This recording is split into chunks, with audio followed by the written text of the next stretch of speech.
This show is produced by the Hartman Media Company. For more information and links to all our great podcasts, visit hartmanmedia.com. Welcome to the American Monetary Association's podcast, where we explore how monetary policy impacts the real lives of real people and the action steps necessary to preserve wealth and enhance one's lifestyle. It is my pleasure to welcome my good buddy Joseph Brown, who is with Heresy Financial. He's got that fantastic YouTube channel that a lot of you watch, including myself. Want to just bring him on today to talk about the crazy, tragic events we have going on in the world, but also to talk about some broader topics as well. Joe, it's good to see you. Welcome back. Hey, thank you so much for having me. Really appreciate it. Good to have you. So let's start off with conflict that's obviously been going on in Eastern Europe with Russia-Ukraine. We have Israel. Things are getting pretty hot with China and Taiwan. The world is becoming a pretty unstable place. What are your current thoughts on that? Yeah, I mean, number one, it's really devastating. It's very easy, I think, as an American to be emotionally isolated from what is going on, and specifically from the death and suffering. And when that happens, I think it can be really dangerous for the decisions, especially that policymakers are making, because throughout our whole entire history, we have rarely ever had to deal with blood on our own soil, war on our own soil, outside of the Civil War, which was, self-inflicted. So when we see stuff like this happening around the world, it's, easy to beat the war drum. And I don't like to engage in things that people typically look at as feeling like conspiracy theories. But because many times when you look at, government involvement in things, it's like, is that the result of incompetence or is that malevolence? And for it to be the result of malevolence, you have to have a high degree of competency. You have to have a high degree of organization, so many people involved, and you just don't get those types of people and results in bureaucracies, especially the large ones like governments. And so I do typically like to chalk things up to incompetence more often than not. But one thing that, you've always said is as long as war remains profitable, it'll never end. Yeah. Right. There will never be peace. And especially when it's profitable for the people who are making the decisions. Yeah. So just within the last few months, you look at the trades made by members of Congress. They've been investing heavily in defense stocks. You look at what's been happening with Ukraine, the tide of public sentiment has been shifting. More and more people were becoming fed up with the amount of money being sent to Ukraine, funding, that proxy war. And wouldn't you know that 4 days after the government shutdown was averted by stopping the funding to Ukraine, Republicans gave Democrats everything they wanted, no spending cuts outside of cut the funding to Ukraine. 4 days later, this whole thing blows up in Israel. And within a couple of days after that, there's already a bill to send $2 billion to Israel. And the slush fund for the military-industrial complex just doesn't stop. And it's shocking to see the amount of bipartisan support for this war, politically speaking. And so the more we have the decision makers with no downside to war and a lot of upside to war, we're gonna continue to see more of it. Yeah. And, the obvious sort of level one thinking on this stuff is the military industrial complex, right? Yet we all know that war is extremely profitable. But after that, we have so many other war profiteers, right? We have all of the big construction companies, the companies that do the rebuilding, the medical industrial complex. I mean, it's just on and on and on, the profiteering. There are just too many entrenched interests, and especially since the U.S. is the biggest provider of the military equipment to a lot of these countries, right? Our defense contractors are becoming extremely rich because, a lot of that stuff isn't outsourced because of security clearance issues, right? So it is made in America, okay? If we can avoid sending American troops and fight these proxy wars, that's just kind of a good financial deal for the profiteers, right? That there's no American blood and lots of money coming in. But obviously that increases the debt levels and so on and so forth.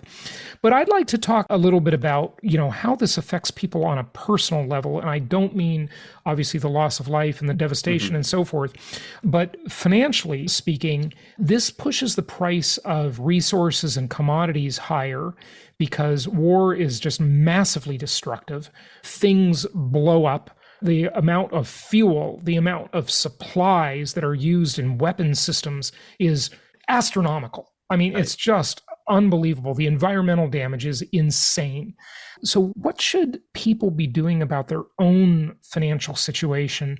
The likelihood of war being inflationary, I think, is extremely likely, if not almost 100% sure, because it increases debt levels too, in addition to using all the resources, right?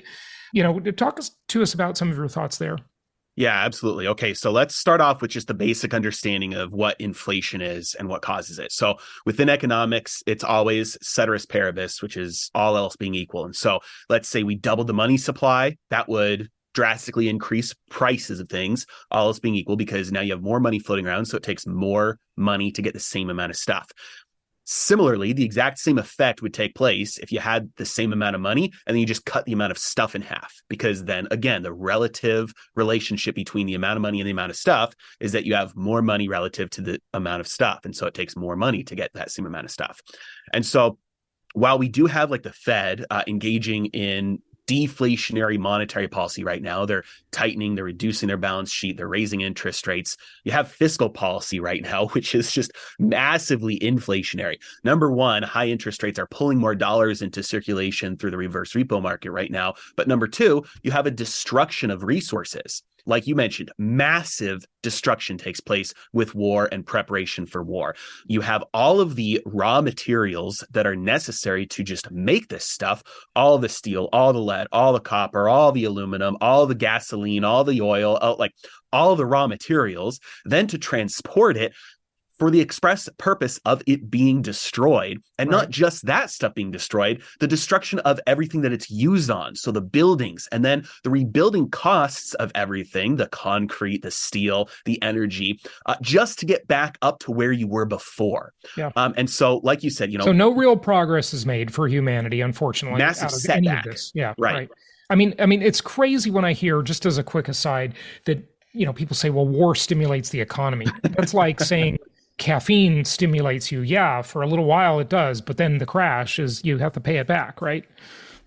Yeah, I mean, it'd be more like saying that meth stimulates you. It's like, yeah, you might get that little short-term benefit, but it massively decreases your overall life expectancy, right? Sure. Yeah, so it is just massively devastating. The economic cost, putting aside all of the human cost. All of those resources, all that energy, all that cost being freely available for other uses allows the price to be at the natural rate, allows people to use it for what it's most profitable for, and allows the creation of wealth. And so it just diverts all of this for destruction and makes everything more expensive, ceteris paribus. So, as you know, I've been teaching this philosophy called packaged commodities investing for almost 20 years now. And that whole thesis of it is that, look, as real estate investors, we're really not real estate. I don't think real estate's really that great. Okay. I think commodities are great. Okay. And, when I'm in my home now, you look behind me and, what do you see? You see lumber, you see concrete below me, you see petroleum products everywhere, you see copper wire in the walls. In front of me, you see glass and steel. All of these commodities, I might think that they're okay to invest in on a commodities exchange. But when you stick the real estate label on them, you get 30-year cheap financing. Even now, it's still cheap overall, because when you take into account the tax deductibility and the real rate of inflation, you're still getting paid to borrow. Okay. And you get special tax benefits and so on and so forth. So I like to invest in what I call packaged commodities or assembled commodities, right? So all of this stuff, all of the rebuilding effort after natural disasters, wars, et cetera, that puts upward pressure on the prices of these commodities. It also creates more inflationary pressure in the system in so many ways that you alluded to a moment ago. So it seems to me like this is good for real estate, at least in locations where it's not going to be destroyed, right? Any thoughts on that? Yeah, absolutely. I mean, that gets down to kind of the some of the fundamental economic principles of wealth creation is that the raw copper, let's say, in the ground by itself is worthless until you put in the capital and the labor required to pull it out and refine it and then turn it into a form that is useful, like, into a copper wire.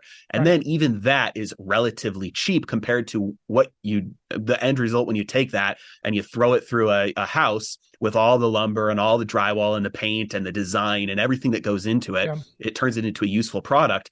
And, it is many, many, many times more valuable or infinitely more valuable than the valueless raw material that it starts off with before you get human labor and capital put into You're it. beginning to sound a little bit like Adam Smith. I'm just pointing that out, but go ahead. But that's wealth creation. Yeah. That's not a zero-sum game. There Right. was no wealth there before. And through that human input, then you actually have wealth. There's far more wealth today than there was 500 years ago, 1,000 years ago, 10,000 years ago. And that's the course of human history. It's not a zero-sum game. It's a positive-sum game, which also means wealth can be destroyed. And it's much harder to create wealth than it is to destroy wealth. I mean, it takes a flick of a match to light a house on fire and destroy all that wealth.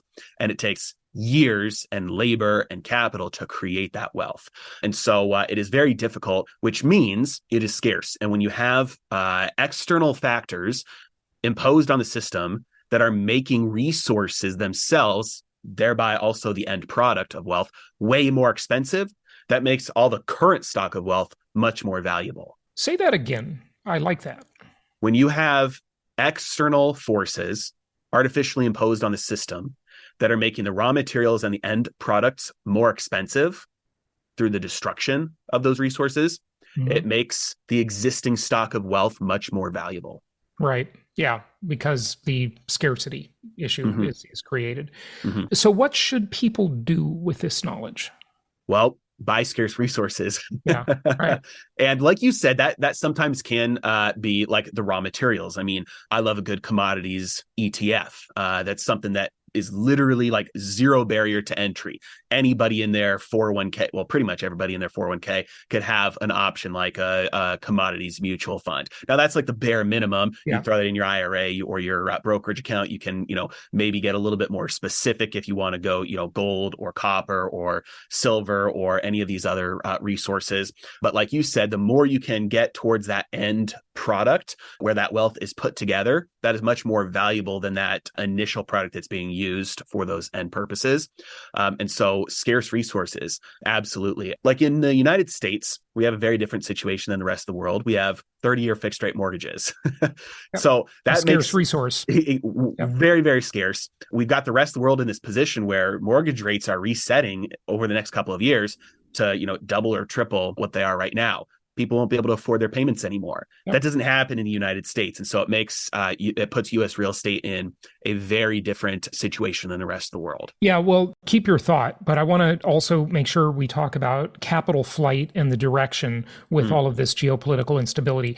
But go ahead. Yeah, I've always said I think the American real estate market is very special. I would love to be talking about investing offshore and, all of these opportunities. I've looked at a zillion of them. I never find them to be as good, though. Yeah. Yeah, I mean, there's certainly some reasons to diversify throughout the world. I mean, just look at the stock market. The U.S. stock market is not always the best performing market around the world. And so get some international diversification. Real estate, there are other reasons other than, pure performance to invest overseas. If you want a place to start working on residency somewhere or second citizenship somewhere, so you have, a little escape plan in your back pocket should things get really, really bad. There's reasons to have real estate in other places. Yeah. And of course, it depends on your level of wealth. Sure. Definitely. But yeah. Yeah. I'm very versed in all of those options, by the way. I've investigated them thoroughly. I'm leaving for Brazil in a couple of days. When I was just in Colombia, I was, talking with lots of experts there about visas and citizenship and bank accounts and brokerage accounts and all of this stuff. I've done that in many, many places I've visited. I know a lot about the passports and stuff like that. But I mean, you're the best person as well then to confirm that typically those other reasons are specific for those other purposes. Yep. And if your goal is, the creation and the preservation of wealth through real estate, typically it's going to be U.S. And that's why we have so much foreign investment in U.S. real estate as well. Yeah, so FDI in the US has always been extremely high, foreign direct investment, because, the US has always been considered the Brinks truck of the world. It's where you've got, good rule of law, political stability. There's a lot of reasons to be concerned about what has been going on the last many years. But compared to what? I mean, like, show me a better option, and believe me, I'll be there. In a New York minute. Yeah. But I just don't see really better options when you look around the world. Yeah. And there's a good argument to be made that that will continue for quite a while, especially given what's happening geopolitically around the world right now. Yeah. The increase of war. I mean, there's some parallels that we can see from World War II to what's going on right now. The American escalation of war around the rest of the world. It's very, very possible, if not likely, that the devastation, economically speaking, around the rest of the world will, number one, drive more capital into the States. Right. Number two, drive more immigration into the States, which a population increase is absolutely necessary for economic growth. I don't care what anybody says. And more demand for real estate. Exactly. Exactly. Many of those immigrants are not being counted right now when looking at population stats, and they all need a place to live. And so the stuff going on around the world right now, very reminiscent of World War II, bringing, increasing manufacturing in the States because of the war effort, economic destruction around the world, capital flows into the United States. And so given what's going on, I wouldn't be surprised to see that continue for a lot longer than many people expect. Yeah. Okay. So let's move to some of your other themes. Recently on one of my episodes, I shared one of your tweets, and I thought this was quite interesting, but I'll let you start where you want. I've got that tweet up. I can share the screen if you want to start with that or something else. Feel free. Let me give a background to it first, then we can pull up the charts that I shared. And I guess we shouldn't call it a tweet anymore. What do we call them now? An X? I don't know. Yeah, exactly. A post, a tweet, an exposition. I don't know. Since I started talking about finance and economics on YouTube, which was August of 2019, I've been very adamant, very bullish on residential real estate, not commercial real estate. Even back in 2019, you just look at the number of square footage of commercial real estate versus the rest of the world. It seemed a little bit out of whack, supply and demand. And my tune has never changed on that. And I've always, on that note, felt like I was in the minority. And, the same voices that were calling for a real estate crash in 2019 and 2020 and 2021, they're still doing that today. And don't forget 2015, 2016, 2017, right. And 2018. Exactly. Right. Yeah. And so basically, I've always tried to look at the data and present my opinion as it looks like the data is saying the direction will go, and not tell people on YouTube anything different than I'm telling my friends and my family. And a good example of this is about a year and a half ago, tons of friends and family were asking me, hey, should I sell right now because I own? Or some people were renting. I've been waiting for a crash since 2015. I sold my house in 2016. I've been waiting for a crash. Now I'm getting concerned that it's not going to happen. What should I do? Should I buy now and just bite the bullet? And my advice was always, yes, you need to buy now and definitely don't sell and start renting. And I've got some close friends of mine that a year ago bought at 5%. And about 6 months later, they were like, man, I shouldn't have listened to you. Prices started to drop. I was like, okay, but how much would it have cost you? Because mortgage rates were up by a lot more. And so they locked in a much lower price, monthly speaking, to buy a year ago than right now. And I also have friends and family that didn't buy and are now asking me, saying I could have afforded a 20% down payment a couple of years ago. And now I can't even afford to buy anything at all. And so it's this position where 3 years ago, I was saying the real estate crisis is that someday people who never bought will no longer be able to afford to buy ever. And there will be a class of renters and landlords. And that's it. And if you didn't already own, you will never be able to break into that because prices are going to move away faster than people can save. Before you move on, let me comment on that for a second. One of the many problems with our psychology as humans is this, and when it comes to the housing market, people always look at the past and they think, gosh, housing is so expensive now. Mm-hmm. Believe me, they thought that in 1975. They thought it in 1980, in 1985, in 1990, in 1995, in 2000, in 2005. Everybody always feels that way, okay? Mm-hmm. They never feel like, oh, housing is cheap. I can get my dream home for nothing and spend 20% of my salary every month. Right. Nobody ever says that, okay? Right. So people always feel like it's too expensive. Mm-hmm. But what they have a very hard time comprehending is how much worse it can get. Mm-hmm. And this is why I think it's so important to travel. I was born in Europe. I only lived there for a year, first year of my life. But I go back there a lot, and I've been to 91 countries around the world, and some of them many times over. I've spent a lot of time looking at real estate around the world and looking for opportunities and just being like a renter or a home buyer and checking things out, right? I've spent a countless amount of time doing that. So IRS, a lot of those trips, they are tax deductible, okay? Because I really have been doing research. And what I find is that people just don't know how bad it can get, how expensive housing can really be. Because as I always talk about Europe as the example, people in Europe live in crappy little flats, and they spend a high percentage of their income paying for those crappy little flats. Yeah. And they have no closet space. They have no space for anything. And, they certainly don't have a front yard and a white picket fence, okay? So people just really have a hard time understanding how little they can get for their money. They think, well, here's how it was in my neighborhood 2 years ago, 3 years ago, 5 years ago, 10 years ago, or a couple decades ago. But that's not the right comparison. Yeah. They just don't know how bad it can. Real estate in America is still cheap. The standard of living is still very high here comparatively. Yeah. Well, I think the main reason why people don't see that is because they ignore the number. Really, in my opinion, you could look at this as the only factor that actually matters, which is, it's supply and demand. But for real estate, it's best described as the number of people who need a place to live and the number of places there are to live. Right. And that's the number one thing that people ignore. And so I think that let's pull up the charts here. So this is a chart of the number of people who own their homes free and clear, which is 42% of all real estate. So when we talk about potential supply, almost half of the real estate in America, you just have to take off. You have to get rid of that because none of these people in the current environments are going to get forced out. There's no situation other than death, in which case that these homes are going to come off the market while a new home is not being simultaneously purchased. So somebody who owns their home free and clear, they may sell in order to buy something else. Right. And an important point to make is that to those people, their houses feel very cheap. Yes. Because they're not paying a mortgage. All they have to pay is taxes and insurance, maybe a little HOA bill. But, these people are extremely comfortable. Yes. That's what people don't realize. And as I always say, if you want to have a real estate crash or even a correction for that matter, you have to have millions, if not tens of millions of distressed owners. We're not even close to that. Right.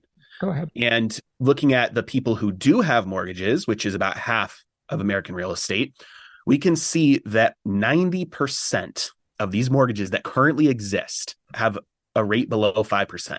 It's insane. Also so very comfortable. None of these people are going to move for an 8% mortgage. Yep. Now, let's say that some really bad things happen economically and the Fed doesn't lower rates and you get the top percentage feeling stressed. We still have 2/3 of people with mortgages under 4%. Most people who own a home would have to pay significantly more to move out and rent. Yeah. It's the wrong comparison to look at current mortgage payments on average for a new home versus current rents. That's the wrong comparison. We have to look at what most people are paying currently versus rents. Because in the great financial crisis, you could walk away from your home and you could save $1,000 to $2,000 a month to walk away from your home and go rent. Well, and it actually was better than that during the great financial crisis. You could stay in your home for a year or two and not pay for anything. Yeah, right, exactly. Right. Yeah. Then lastly, we get to supply and demand, which is the people who need a place to live versus the number of places that there are to live. So this is one way to look at that. This is housing production. This is housing starts. We can see that since 1970, this has been on the decline. And we've had a little bit of a rebound since 2010, but it's nowhere near what the average was from 1990 forward. We just broken the bottom in 1990. So we're nowhere near the long-term average of housing production where the population growth has been the same. So that's why housing starts as a share of population has gone down. Now, I would like to bring up a counterpoint to this that somebody has shared, which is total housing units versus total population, which looks like it has been increasing. So people look at this and say, okay, well, if you take a look at all the housing units compared to the population, we're actually on an all-time high. So this is not housing starts. This is total housing units. Yeah. The problem with this is this doesn't take into account all the illegal immigration that has happened over the past decade, which is 10 million people, which is a huge percentage of people that need a place to live. The other thing this doesn't take into account is the change in demographics over the last 60 years, which is the number of people per housing unit.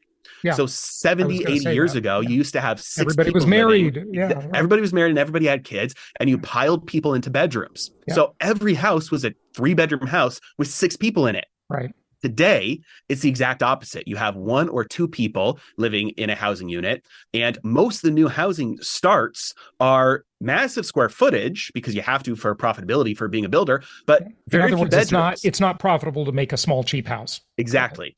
And very few bedrooms. You look at a lot of 4,000, 5,000 square foot houses, they're 3 bedrooms. Yeah. Sometimes they're maybe 4.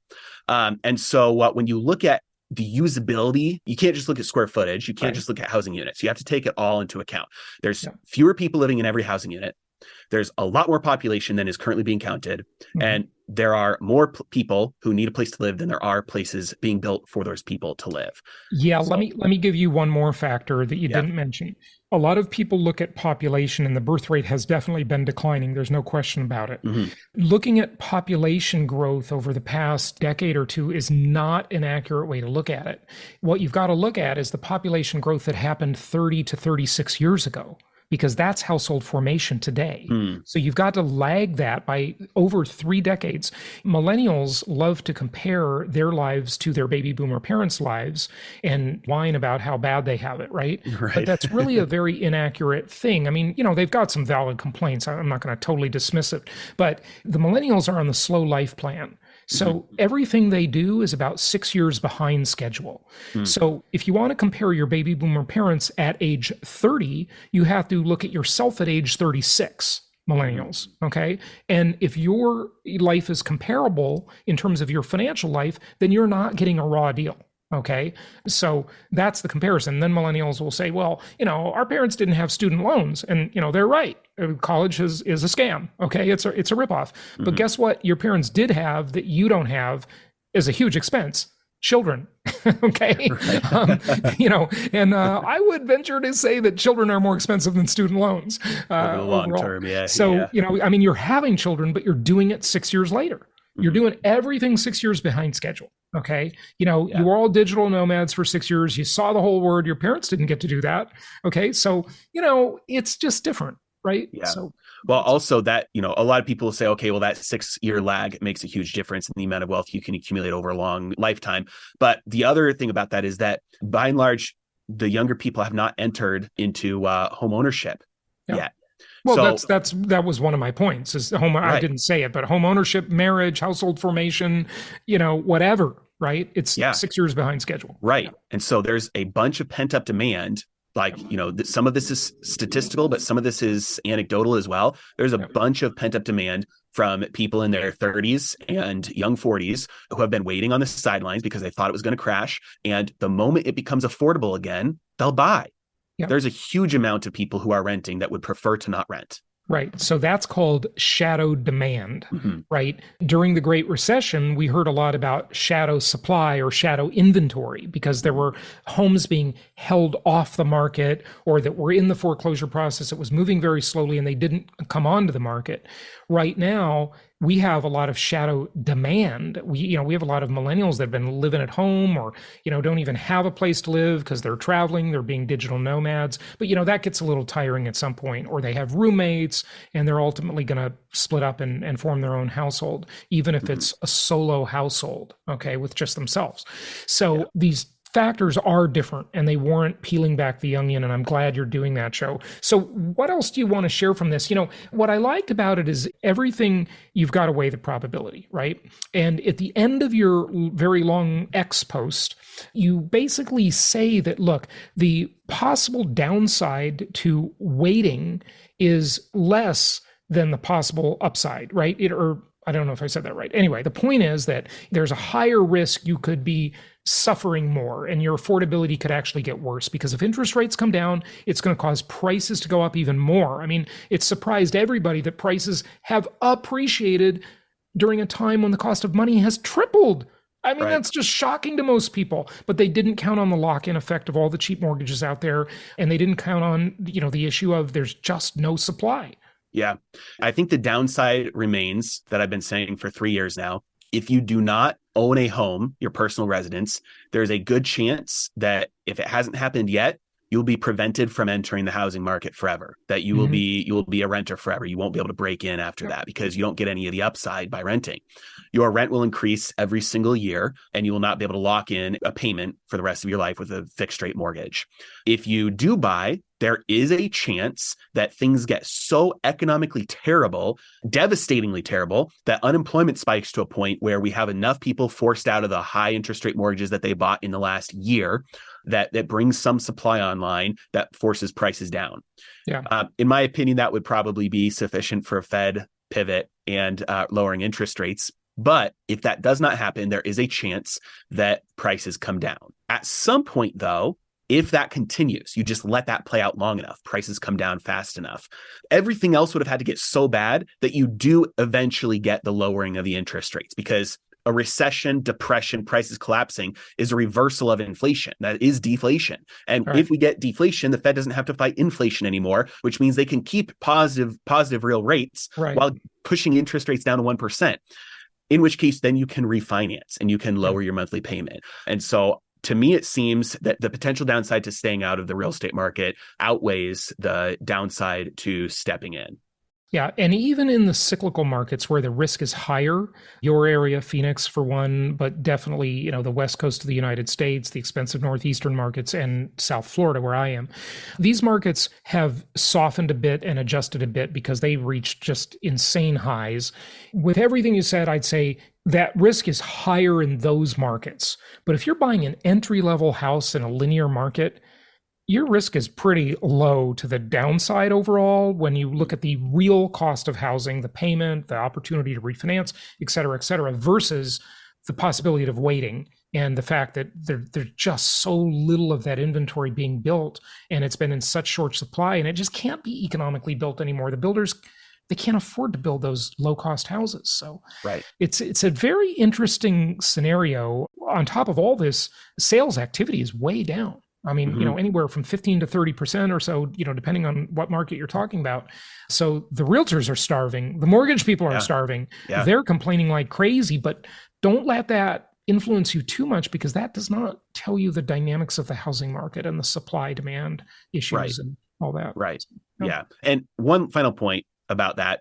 People always say prices are set on the margin. So even if supply and demand is way down, a number of sales are way down. If that house sells for, half of its current price, of what you thought it should sell for, then that's a housing crash. And it's like, technically, yes, but if you don't sell it, it's not a crash. If you just hang on and stay. For anybody who's not being forced out, which is almost everybody, it doesn't matter. You have to weigh personally, should I rent or should I buy? And should I lock in my payment for the next 30 years? Or should I have an increase in payment for the next 30 years? And will there be inflation or deflation over the long term? Yeah, very interesting. Joe, I didn't want to dominate the conversation totally with the real estate stuff, but just talk to us for a moment before you go about any other things that you're working on, what you're seeing in the markets and in the economy, just, free form, whatever you want. Sure. Yeah. I think right now, the biggest thing short term that we need to pay attention to is government borrowing and where they're getting the money from.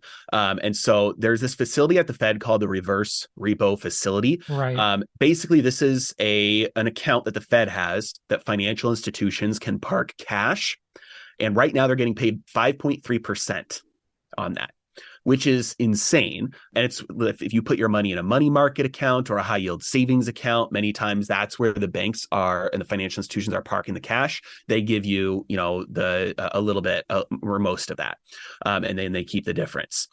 Right now, they're getting paid 5.3%.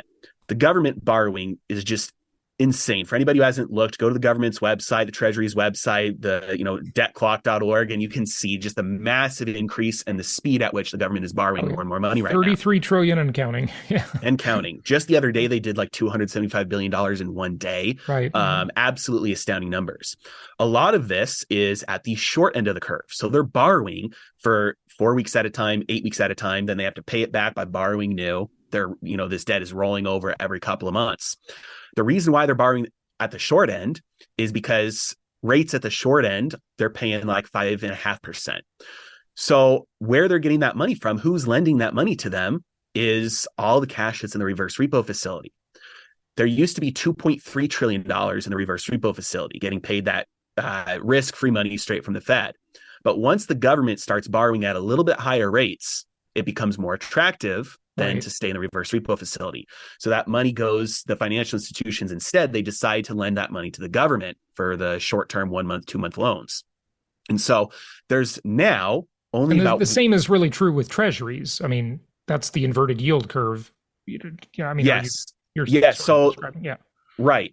And so the long-term debt is not as attractive right now, because if I have cash, I can loan it to the government for a month and get 5.5%, or 30 years and get 4.5%. So it's like, why would I take on that risk of loaning for 30 years when I can get a better return for only 1 month? Right. And so that's where all the money is going right now. And they're getting it primarily, it's coming out of the reverse repo facility. To give you a picture of the amount, the reverse repo facility had $2.3 trillion in it 6 months ago. Today it has $1.3 trillion in it. So in 6 months, $1 trillion has left the reverse repo facility and been lent to the US government instead, because it's just attractive enough.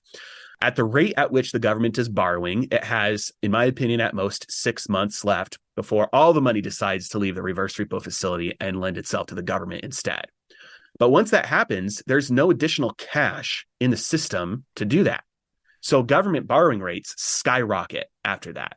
So short-term government borrowing rates... Which, by the way, I'm so glad you mentioned that. I think that's one of the big pressures for a Fed pivot. Am I wrong?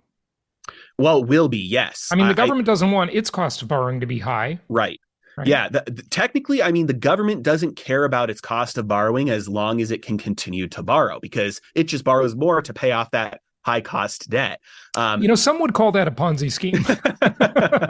Right. Or check kiting. It's more like check kiting than a Ponzi scheme. But right. I don't even know if anybody knows what check kiting is, but in the old days, probably not. But in the you used to be able to write a check, and it took 5 days or a week or even 2 weeks to clear, and then someone could write another check. This was illegal, and you could write another check, and before it cashed, you could just move these checks around and never pay the bill. But, right. Yeah. Some big schemes played on the back of that. Right. So the point at which they do care is when they go to borrow at, let's say, 6%, 7%, and suddenly there's nobody there to lend to them. And so government debt goes no bid. So rates skyrocket to 15, 20, 30%. Because there's no cash left to lend to them. Right. That's when the Fed does step back in, either by choice or by force from the government, to print the money to lend to the government. That's when the pivot happens. But until that point, rates are going much, much, much higher. And that translates to higher rates for everybody else. So long term, we definitely have inflation, because there's no other way than printing that this is going to be resolved. So definitely inflation long term. We could see some very big dislocation and massive trouble in the treasury markets short term ahead of that. Interesting. One last thing for you, Joe, and I appreciate you sticking around for this, but that is the yield curve, because you've kind of alluded to it here, or at least I did. So many will say that yield curve inversion predicts recession. And that may be true for an overall recession that, hasn't been officially declared. And it's certainly hard to have a recession when the unemployment market is just like a non-issue, So, but some people kind of confuse it when it comes to housing, because they said, inverted yield curve. That means the housing market's going to crash. I don't think any of these 90% of the country with mortgages at sub 5% rates, or 42% of the country with no mortgage at all, they don't care about the yield curve. Like, why are we talking about this sort of obtuse thing?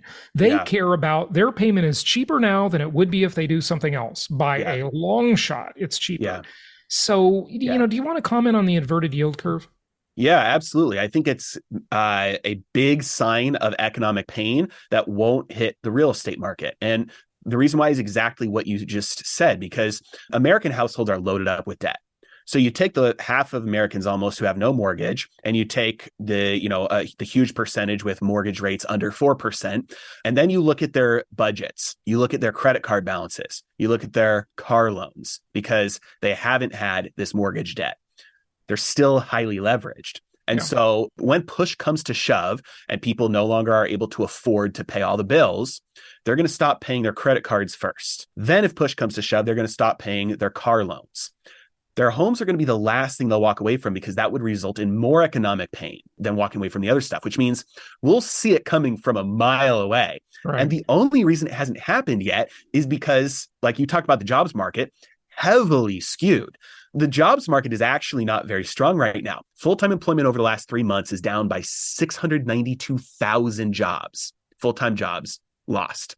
Jobs are increasing because people are replacing those full-time jobs with multiple part-time jobs. Yeah, so it's the gig economy, sure.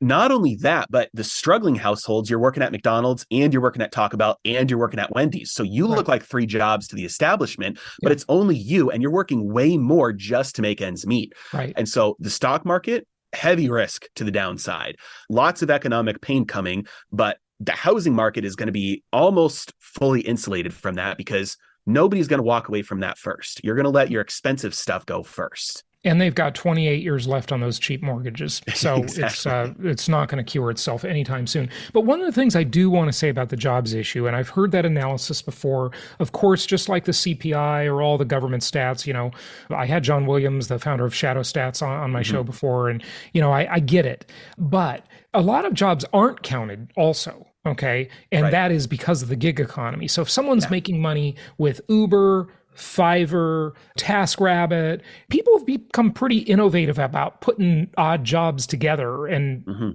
getting by on that. Some are doing quite well with it, actually. Especially young people. There's very few young people who want to go the traditional route of get good grades, go to college, get a job, and have a career for 40 years and get a golden watch. Yeah. Agreed. But a lot of that stuff isn't really counted very well. Right. Yet people are getting by on it, and some are actually doing pretty well on it. It's a big issue because the IRS in the last year to 2 years has started to track and look at and require reporting for payments above $600. Right. And so it's enough of an issue where the IRS is saying we're losing out on taxable income because we're not finding all the people who have taxable income that are getting it through these apps. And so that's why it's reported now. It was always taxable. If you make over $600, it's always been taxable, but it hasn't been reported in the past. And so enough people are making their money that way now in an uncounted way, but they're trying to make it reportable now. People have to realize it's kind of hard to be unemployed nowadays, unless you really want to be. If you're just a slacker, then okay, you can be unemployed. But there are so many ways you can easily earn money nowadays with the gig economy. It's just pretty great, actually. Yeah. That's a great way to finish it off, is that there's this quote by Thomas Babington Macaulay. I believe that I might have his name wrong, but I think it's Thomas Babington Macaulay, where he says, on what basis can we look back throughout history and see nothing but progress up until this point, yet confidently say that we have nothing but destruction and gloom in the future ahead of us? Yeah. Statistically speaking, we are better off today than any people on earth has ever been throughout history. And the likelihood is that continues. And while there may be hardship in certain places for some people, that's not going to be the norm, and it never has been. Humans have a knack for figuring out ways to make things better. And that's true today. And all you have to do is look at things as opportunities rather than problems to start taking advantage of it. Yeah, that's a great point, Joe. I appreciate it. Give out your website. Of course, people can find your great YouTube channel, but give out your website too. Yeah, YouTube channel is Heresy Financial. That's where I put out everything, a couple times a week, put out videos. And then I run Heresy Financial University. So heresyfinancialuniversity.com for more in-depth training. Excellent. Good stuff. Joe Brown, thanks for joining us. Thanks for having me. Thank you so much for listening. Please be sure to subscribe so that you don't miss any episodes. Be sure to check out the show's specific website and our general website, hartmanmedia.com, for appropriate disclaimers and terms of service. Remember that guest opinions are their own, and if you require specific legal or tax advice or advice in any other specialized area, please consult an appropriate professional. And we also very much appreciate you reviewing the show. Please go to iTunes or Stitcher Radio or whatever platform you're using and write a review for the show. We would very much appreciate that. And be sure to make it official and subscribe so you do not miss any episodes. We look forward to seeing you on the next episode.